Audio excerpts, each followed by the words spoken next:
હવે આપણે આને 10 થી 15 મિનિટ્સ માટે ફ્રીજમાં મૂકી દેશું। આપણે આને ફ્રીજમાંથી નીકાળી લીધું છે। ફર્સ્ટ સ્ટેપ આપણે શું કરશું, આપણે આ જે છે વોલનટ એનો થોડો ભૂક્કો કરી નાખવો છે, એકદમ નહીં, થોડું બસ। અને આપણે આને દિવાલ પર આમ સ્ટિક કરી નાખશું।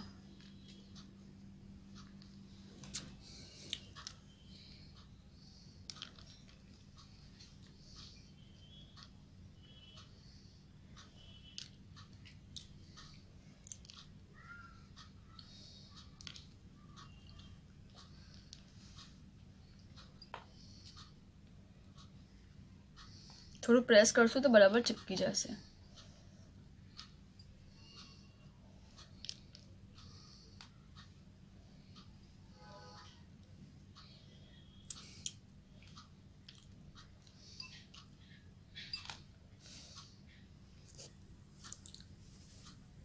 આપણે પૂરું ગોલ ફરતું લગાવી દીધું છે। ઓકે, વોલનટથી કવર કરી દીધું છે। નેક્સ્ટ આપણે ડેકોરેશન માટે અહીંયા આમ પૂરું લેયર બનાવી દઈશું।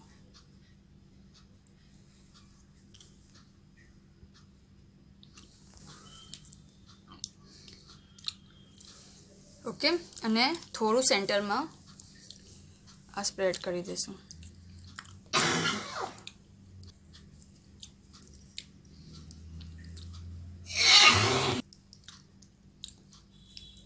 આપનું વોલનટનું કેક રેડી છે।